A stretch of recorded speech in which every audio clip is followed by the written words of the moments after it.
As New York Giants training camp rolls on, there are a couple of very real possibilities that we might see that perhaps the coaches would prefer we not have to see.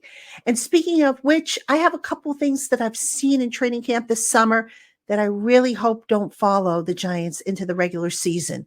What am I talking about? I'll tell you next on the Locked On Giants podcast.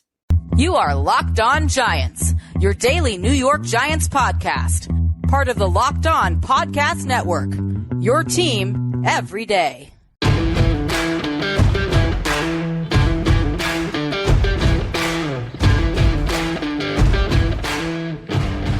Hello, New York Giant fans, and welcome to another edition of the Locked On Giants podcast, part of the Locked On Podcast family, your team every day. My name is Patricia Traina, and it is Tuesday's show, so August 15th. This is the show for August 15th. Just dropping it a little bit earlier for those of you who are catching it on Monday night. The Giants back at practice today on Monday. Not a padded practice. The Giants were in shorts and shells, and, things are just rolling right along. And I thought on today's show I would do something just a little different rather than just kind of run down the highlights and whatnot. I want to talk more in terms of bigger picture. So specifically, I want to talk about a couple of real possibilities that I think are going to play out for this, at least the start of the regular season. Possibilities that I'm not so sure that the coaches really want to have happen, but I think are going to happen, just how things are going, the way things are going. Then we're going to talk about a couple of concerns that I've picked up just in watching the practices. I have two things that I've seen that have me kind of biting my nails a little bit. My nails are, well, they're growing, but I'm trying not to bite them. That's a bad habit, but still, they've got me. These two things have me a little bit concerned. And then we'll wrap things up with a look at where some of the bubble boys on the roster stand. So that'll be in segment 3. Thank you so much for tuning in to the Locked On Giants podcast, making us your first listen of the day, or if you watch on YouTube, your first watch of the day. And a special shout out, as always, to my everydayers. Thank you so much for your loyalty to my newcomers, my subtext community. Love you guys. You guys are awesome with the questions and everything. So keep it coming. And everybody else who tunes into the Locked On Giants podcast, let's get to it. We got some stuff to cover here. All right. Originally I was going to call this show, Could It Be? And I got the idea. I'll tell you how the idea came to fruition. When I was driving home today from practice, I was listening to Beatles and the song Let It Be came on. And I don't know why, but I just turned Let It Be into Could It Be? And I thought to myself, wow, could it be that the Giants are actually contemplating doing these two things that I'm going to talk about in this segment?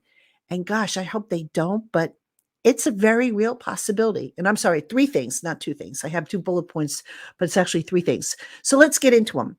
The first thing that the Giants could very well be looking to do a lot of in the coming, or at least in the beginning part of the season, is having 2 rookies at cornerback, Trey Hawkins and Deonte Banks, with Adoree Jackson down in the slot. Now, training camp, especially the beginning part, is a time to experiment. It's a continuation sort of from the spring, at least during the acclimation period. But this look of Adoree Jackson down in the slot and Banks and Trey Hawkins on the perimeter, there might be something to this, folks. This might be a look that the coaches like and want to implement. And it's not a horrible look. I mean, from what we've seen in practice at any rate. Now, I'd like to see it in a preseason game before I really, form a solid be-all, end-all type of an opinion. But here's where I'm concerned about such an alignment. You put 2 rookies back there against the NFC East receivers that they're going to face. And you better hope that by the time, they get to Washington and Philadelphia, who they'll see later in the season, you better hope that those guys have settled into their position. Because look, Deonte Banks has had a solid camp. So I wouldn't necessarily be worried if he were one cornerback and say Adoree Jackson were the other.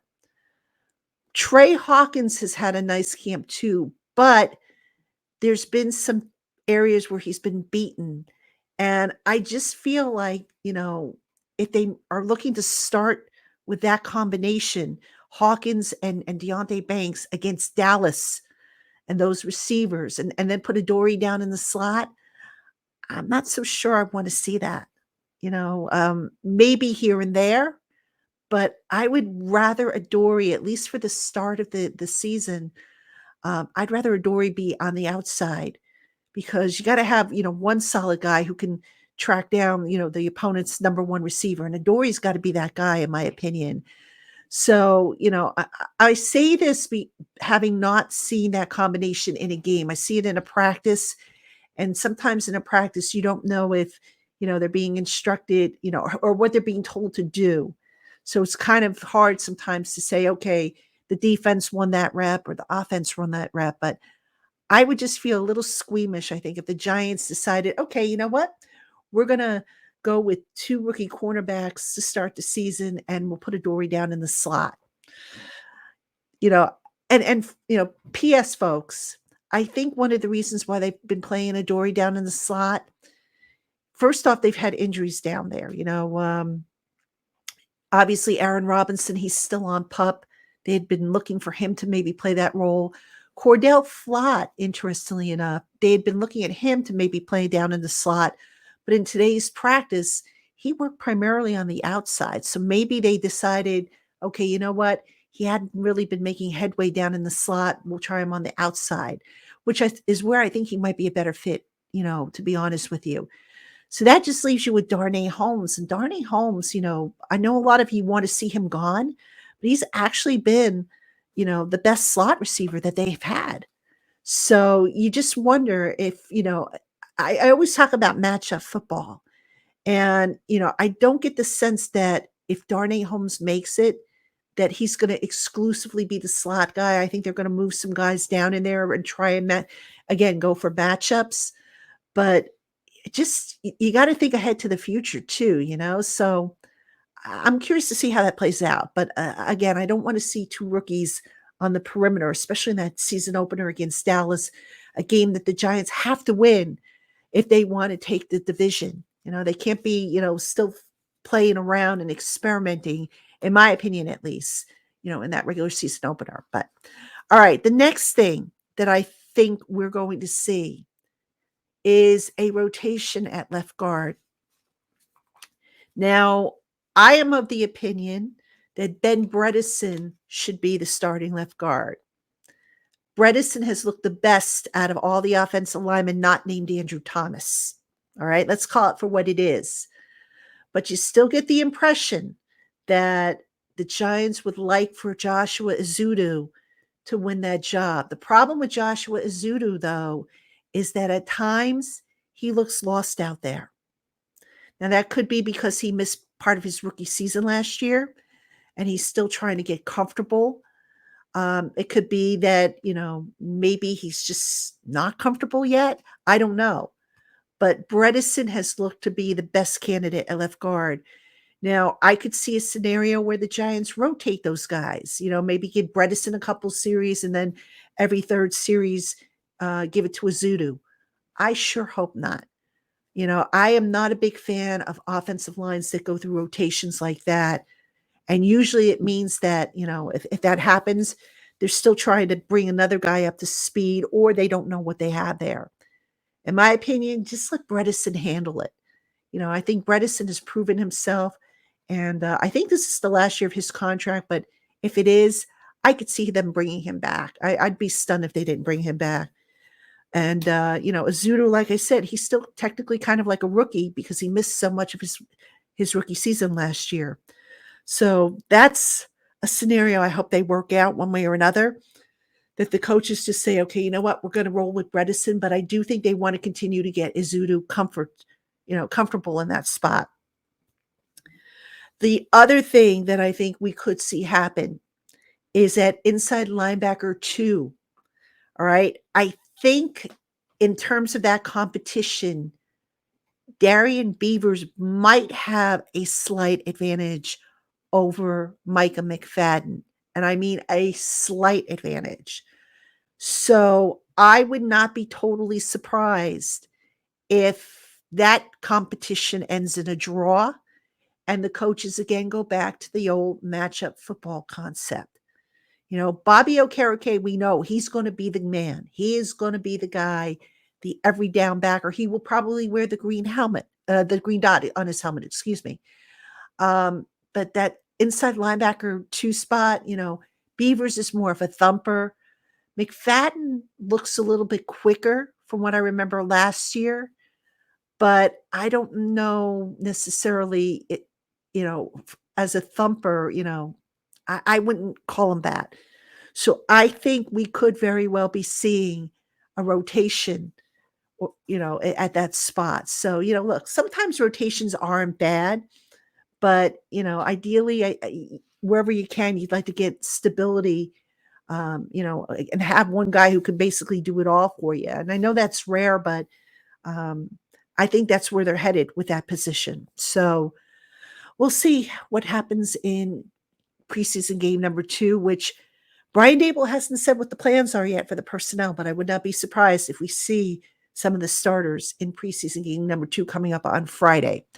All right, coming up next, there's a couple of concerns that I have, things that I've seen in training camp, including today, that, gosh, I hope they work themselves out, because if they don't, oh man, I'll tell you what those are right after this. Hey, Giant fans, our partner at eBay Motors has teamed up with Locked On Fantasy Football host Vinny Iyer to bring you some of the best fantasy picks each week all season long. Whether you're preparing for a draft or scouting the waiver wire, every week we're going to provide you with players that are guaranteed to fit on your roster. And if you're looking for a safe quarterback to take as a starter late after you wait on the position, then you can ride with the Seahawks' Geno Smith, who was the biggest surprise fantasy quarterback in 2022 and taking over for Russell Wilson. Smith took advantage of a great system under Shane Waldron and was a perfect fit with top wideouts DK Metcalf and Tyler Lockett. Smith is back with Waldron and now has rookie dynamo Jackson Smith-Njigba too, and he's established as a solid option. And Giant fans, if you're looking for a guaranteed fit for your vehicle, you need to check out eBay Motors. With over 122 million parts and accessories for your vehicle right at your fingertips, you can make sure your ride stays running smoothly. Air filters, brakes, batteries, taillights, alternators, shocks, struts, you name it, eBay Motors has it. And they'll make sure that it's the right fit for your car, because eBay's guaranteed fit helps you to understand exactly what part you need for your vehicle. So go for it, switch gears, crank up the AC, and say goodbye to sweating when your ride needs a little fixing up. Because with eBay's guaranteed fit, everything you need for your vehicle is just a click away. For the parts and accessories that fit your vehicle, just look for the green check. Get the right parts, the right fit, and the right prices at ebaymotors.com. Let's ride. eBay's guaranteed fit, only available to U.S. customers. Eligible items only. Exclusions apply. All right, everybody, welcome back to the Locked On Giants podcast. I'm your host, Patricia Traina. And just real quick, I want to thank everybody who has tuned into the podcast the last few days. We're seeing record numbers over on YouTube. We're seeing record numbers on our audio platform.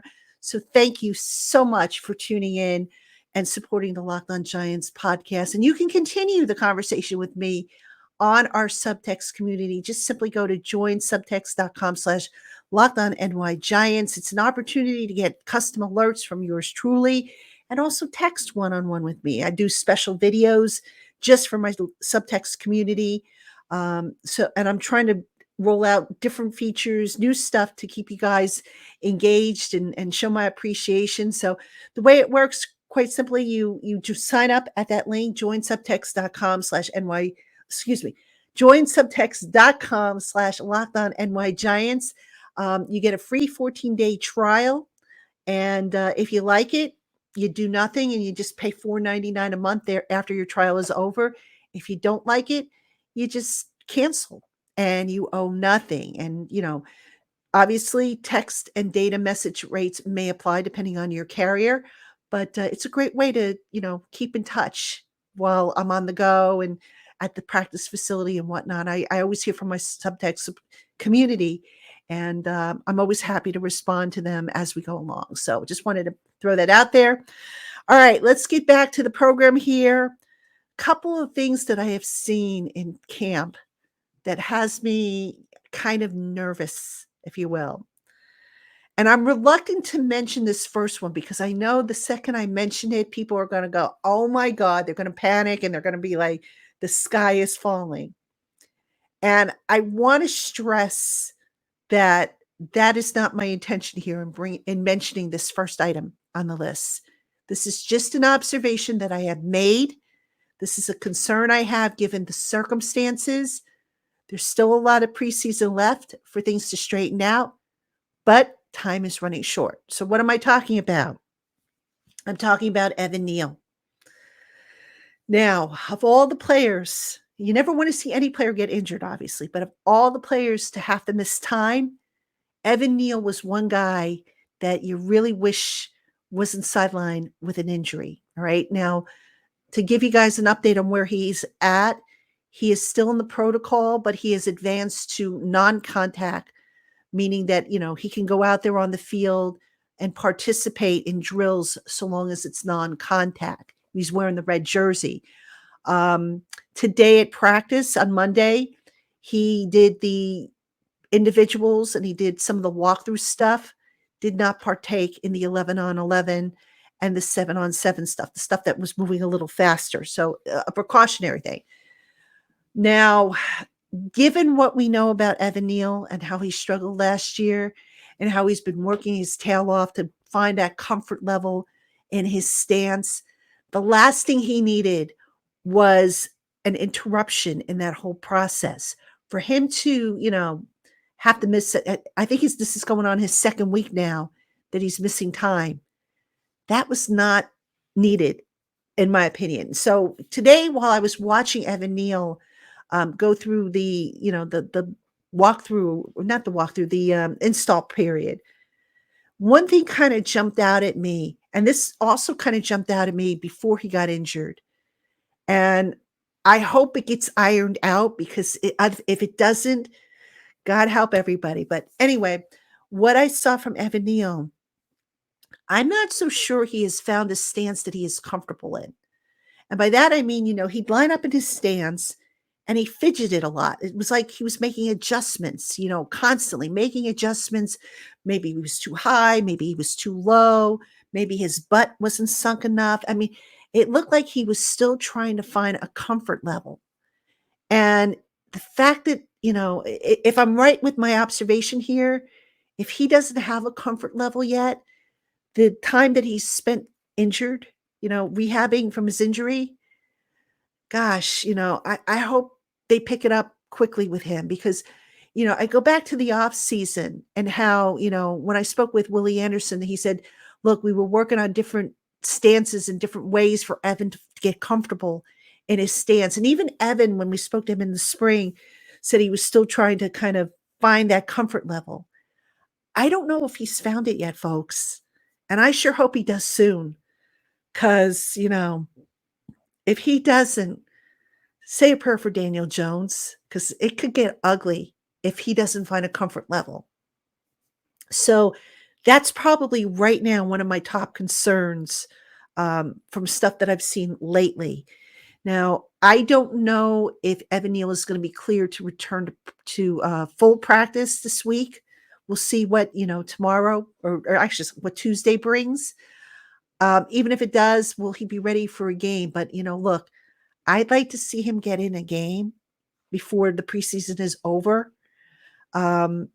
It would be great if he could get in against the Panthers as opposed to the Jets, who have that fierce defense and who I suspect are going to have a dress rehearsal when they face the Giants in week 3 of the preseason.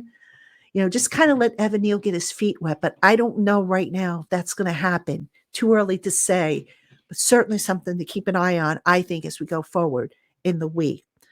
All right. The other thing that I've seen more than a few times now, and this has me kind of, concerned a little bit. The Giants sometimes have Daniel Jones run power on design runs. You think back to Buffalo and how Josh Allen, big guy who could take on linebackers. He would run on design runs between the tackles and he could actually, bowl those guys over. We've seen some of Daniel Jones doing that. And I'm not sure I like it. Now, I know a lot of you who read me on a regular basis and who listen to the show know how I feel about scrambling quarterbacks. I'm old school. I believe a quarterback should just throw the ball, stay in the pocket, throw the ball, kind of like what Eli did, kind of like what Ben Roethlisberger did, and Philip Rivers and the other great, pocket passers that seem to be a dying breed nowadays. But I also understand, folks, that when you have a mobile quarterback who can use his legs as a weapon, you have to find a way to use it. I get that. But what I don't want to see is I don't want to see necessarily Daniel Jones running between the tackles because A, I wonder if he's going to be able to win those battles against linebackers. B, is he going to have room to slide as opposed to maybe running outside where maybe now he's got a little bit of more room. Plus he has the sideline as his friend if he needs to bail out. I just feel that, and again, I know Josh Allen was asked to do that up in Buffalo, but Josh Allen is a little sturdier build. And while Daniel has gotten stronger and put on muscle over the years, I just don't know that I want to see him going up the middle in between the tackles. I really, really would feel better if they didn't do that. But look, I always say you can't coach scared. So I'll be the one to be afraid. I'll be the one to express concern and all that stuff. But, because obviously the coaches, they're going to do what they're going to do. And they know more, much more than I do. But it's a concern that I have. I'm not going to lie. And it's an observation that I've made that I wanted to share with you guys because I just, if you're going to do design runs with Daniel, just have him do outside the tackles. I think that's where he's at his best. Why put him at risk for injury? But, you can make the case or the argument that every guy's at risk for injury. And even Daniel's at risk for injury every time he sets foot on the field. And he'd be right. He is at risk for injury all the time. But, there's such a thing as incidental injury and, looking for it. And I don't know. To me, you're just looking for it if you run the guy up the gut and you have him challenge taking on, linebackers that are coming at him full speed. Just my 2 cents, folks. You can tell me that I'm, worrying for nothing. It's fine. But like I said, I'm old school. I'd rather see, the days of a Eli Manning or a Phil Simms when they just sat in the pocket and picked apart defenses that way. But I get it. The game's changed. It's exciting, so I totally get it. All right. Coming up next, we're going to talk about a few bubble boys. Who's helping themselves? Who isn't? And how do I see some of these competitions playing out? Don't go anywhere. All right, Giant fans, welcome back to the Locked On Giants podcast. I'm your host, Patricia Traina, and coming up later this week on Locked On Giants podcast, I'm going to try and connect with Julian Council, who's my host, my colleague, over on Locked On Panthers. And as we did last week with Matt Derry of Locked On Lions, we're going to talk about different players that, maybe might be a fit for Carolina from the Giants and vice versa. So sort of like a pseudo crossover show, if you will. You guys seemed to like that last week. And so I'm going to do it again with Julian Council. It should be a fun show. Julian's really good. Also coming up, I'm trying to get a live show together for you guys. So hopefully I'll be able to connect with Tana and Dog, and hopefully we'll be able to do a live show on Thursday because there's a lot to talk about, that's for sure. So we'll see if we can do that. And still to come down the line, speaking of live shows, I think I'm going to do a live show with Nick Filato in which we basically try to guess the 53-man roster. So I'm thinking about taking that one live. Still kind of working out those details, and that's obviously down the road. But just some of the things we have coming up here on Locked On Giants podcast that I'm working on for you, amongst other little things that I can't tell you yet until they're finalized. But trust me, they're going to be good stuff. I think you'll want to tune in for this stuff. So anyway, let's talk Bubble Boys. Now, I don't have a huge, a complete list of Bubble Boys here, but there are a few guys that I do want to mention, guys that I think might have helped themselves, guys that maybe, didn't help themselves, depending on circumstance or performance. I want to start with Darnell Holmes because everybody keeps saying, he's done, they got to cut him, etc. Folks, right now, and as I said in segment 1, right now I have a feeling that Darnell Holmes, for now, is going to be okay. He's going to make this roster, assuming that he agrees to a pay cut.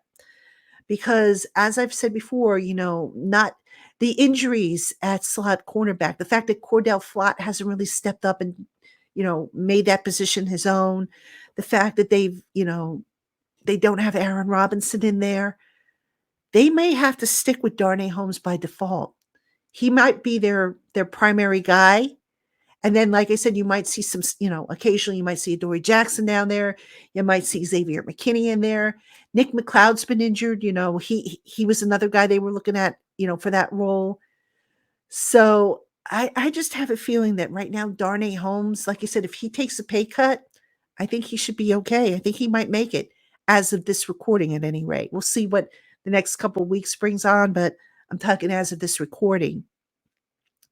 Sterling Shepard is another guy that a lot of people figured was on the bubble.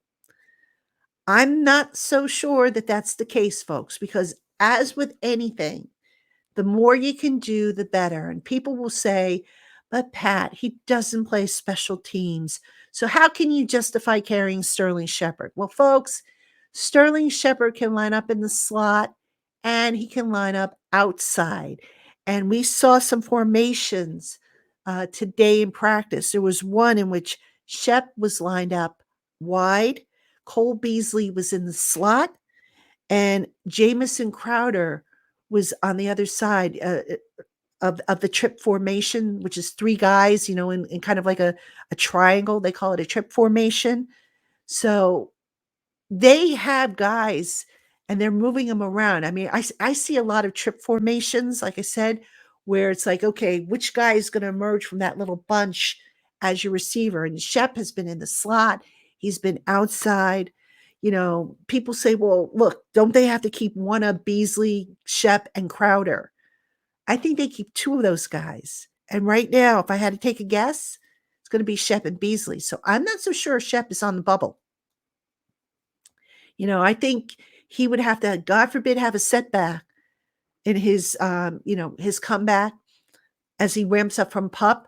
And Shep, to be honest with you, watching him today in practice, he looked pretty good. He was moving around really well. Didn't look like he had any limitations whatsoever. So he's getting stronger every day as he ramps up from having come off the PUP list.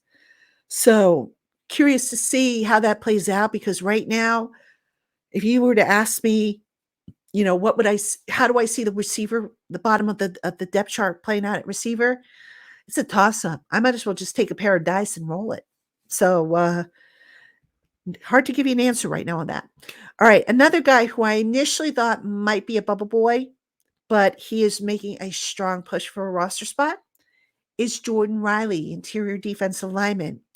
Now, I just put an article up on Giants Country about Jordan Riley, who lined up as a nose tackle for the Giants in the preseason opener, did a pretty good job. The one thing he kind of fell off a little bit on, in my opinion, was when he faced solo blocking. It was almost like he didn't know what to do with the solo blocking, and he wasn't able to shed. So, he didn't really slide off of guys and make plays. But with the double team blocking that he faced, he held up well. Didn't give up ground. Created headaches for the offensive line.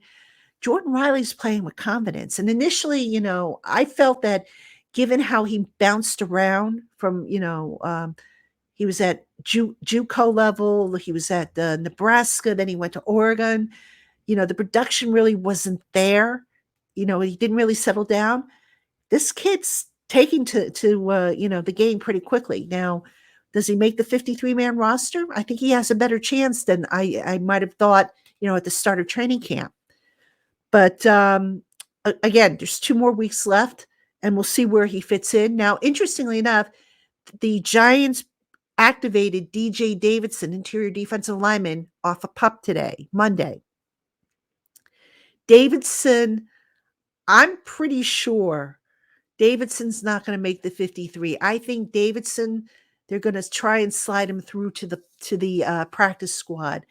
And initially, again at the start of camp, I thought, okay, just keep him on pup, and this way you don't have to worry about roster spots and everything like that. But in having thought about it, taking these guys off pup as soon as they're ready, it allows them to start practicing and getting work in. And that's valuable. That's what you need. So Davidson, to me, I think is going to head to the practice squad if they could slide him through. But I think, again, Riley clearly ahead of him in terms of maybe that last spot on the defensive line.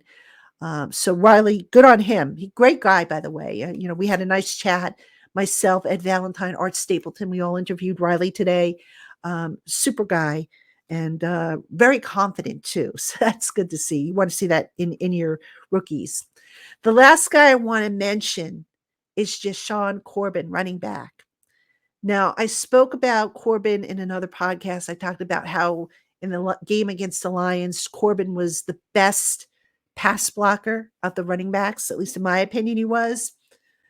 With Gary Brightwell nursing an undisclosed injury, and also with Gary Brightwell having lost the kickoff return job, it looks like, at least to Eric Gray, I question if Gary Brightwell is going to have a role in this team. Corbin, I think, can have a role on this team. I don't think James Robinson is going to have a role in this team. So if you're looking at the running back depth chart, and this is just my guess at this point, I think it's Saquon, Matt Breida, Eric Gray, and DeSean Corbin. I think Corbin has made strides.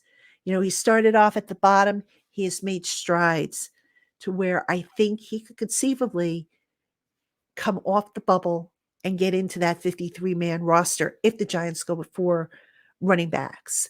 So those are a few of the guys that I had.